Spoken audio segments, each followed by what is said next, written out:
राधे राधे। भगवान सबके हृदय में विराजमान है, इसीलिए भगवान का चिंतन, कृष्ण का चिंतन सदैव करना चाहिए। और कृष्ण के रास नृत्य को साधारण नृत्य की तरह नहीं समझना चाहिए। यह आध्यात्मिक स्तर का नृत्य है। यहाँ पर एक तरह से आत्मा और परमात्मा के मिलन की तरह है। और जो गोपी और कृष्णा है, उन सब का शरीर भौतिक नहीं है, अर्थात हाड़ मांस का बना हुआ नहीं है। वह आध्यात्मिक सच्चिदानंद शरीर है, इसीलिए उसमें कोई विकृति नहीं है। आइए चलते हैं रास नृत्य के वर्णन की ओर। पिछले वीडियो में कृष्ण गोपियों के प्रश्न का उत्तर देते हैं। अब हम आगे बढ़ेंगे। इस प्रकार भगवान कृष्ण को उन्हें शांत करने के लिए बोलते हुए सुनकर गोपियां अत्यंत प्रसन्न हुईं।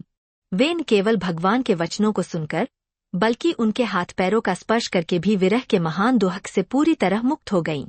इसके बाद भगवान ने अपना रास नृत्य आरंभ किया। अनेक कन्याओं के बीच नृत्य करना रास नृत्य कहलाता है। कृष्ण तीनों लोकों की सबसे सुंदर और सौभाग्यशाली कन्याओं के बीच नृत्य करने लगे। वृंदावन की गोपियां, जो उनके प्रति अत्यधिक आकर्षित थीं, कृष्ण के साथ हाथ में हाथ डालकर नृत्य करने लगीं। कृष्ण के रास नृत्य की तुलना किसी भी प्रकार के भौतिक नृत्य, जैसे नृत्यशाला या सामूहिक नृत्य, से नहीं की जानी चाहिए। रास नृत्य पूर्णतः आध्यात्मिक प्रदर्शन है। इस तथ्य को स्थापित करने के लिए परम योगी कृष्ण ने स्वयं को अनेक रूपों में प्रकट किया और प्रत्येक गोपी के पास खड़े हो गए। अपने दोनों ओर स्थित गोपियों के कंधों पर हाथ रखकर वे उनके बीच नृत्य करने लगे। कृष्ण के रहस्यमय विस्तार को गोपियां समझ नहीं पाईं, क्योंकि कृष्ण उनमें से प्रत्येक को अकेले ही प्रकट हुए थे। प्रत्येक गोपी ने सोचा कि कृष्ण केवल उसके साथ ही नृत्य कर रहे हैं। उस अद्भुत नृत्य के ऊपर स्वर्ग के निवासियों को ले जाने वाले कई विमान उड़ रहे थे, जो गोपियों के साथ कृष्ण के अद्भुत नृत्य को देखने के लिए बहुत उत्सुक थे। गंधर्व और किन्नर गाने लगे और अपनी अपनी पत्नियों के साथ सभी गंधर्व नर्तकियों पर फूल बरसाने लगे। जब गोपियां और कृष्ण साथ साथ नृत्य कर रहे थे, तो उनकी घंटियों, आभूषणों और चूड़ियों की झंकार से एक अत्यंत आनंदमय संगीतमय ध्वनि उत्पन्न हो रही थी। ऐसा प्रतीत हो रहा था मानो कृष्ण बहुमूल्य रत्नों से जड़ित स्वर्ण हार के बीच एक हरे नीलम का लॉकेट हों। जब कृष्ण और गोपियां नृत्य कर रहे थे, तो उनके शरीर की असाधारण आकृतियां प्रकट हो रही थीं। उनके पैरों की गति, एक दूसरे पर हाथ रखना, उनकी भौहों की गति, उनकी मुस्कान, गोपियों के स्तनों की गति, गोपियों के वस्त्र और कुंडल, उनके गाल, फूलों से सजे उनके केश। जब कृष्ण और गोपियां गाती और नाचती थीं, तो ये सब मिलकर बादलों, गरज, बर्फ और बिजली के समान प्रतीत होते थे। कृष्ण के शरीर बादलों के समूह के समान प्रतीत हो रहे थे। गोपियों के गीत गड़गड़ाहट के समान थे। उनका सौंदर्य आकाश में चमकती बिजली के समान प्रतीत हो रहा था, और उनके चेहरों पर दिखाई देने वाली पसीने की बूंदें गिरती हुई बर्फ के समान प्रतीत हो रही थीं। इस प्रकार गोपियां और कृष्ण पूरी तरह से नृत्य में लीन हो गए। कृष्ण का अधिकाधिक आनंद लेने की इच्छा से गोपियों की गर्दनें लाल हो गईं। उन्हें संतुष्ट करने के लिए कृष्ण उनके गायन के साथ ताली बजाने लगे।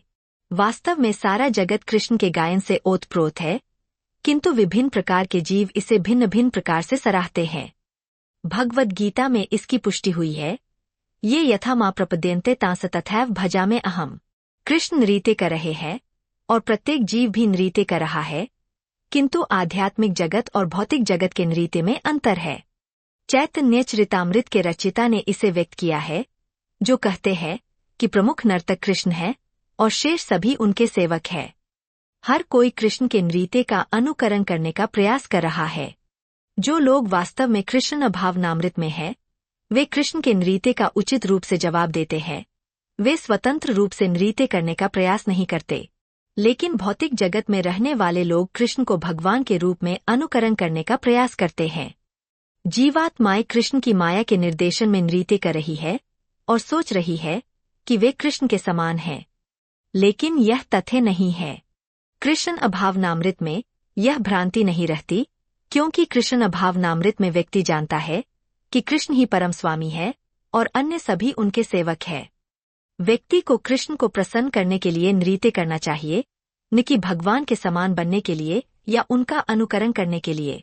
गोपियां कृष्ण को प्रसन्न करना चाहती थीं, और इसलिए जब कृष्ण गाते, तो वे प्रत्युत्तर में उन्हें प्रोत्साहित करती और कहती, शाबाश शाबाश। कभी कभी वे उनकी प्रसन्नता के लिए सुंदर संगीत प्रस्तुत करती, और वे उनके गायन की प्रशंसा करके प्रत्युत्तर देते।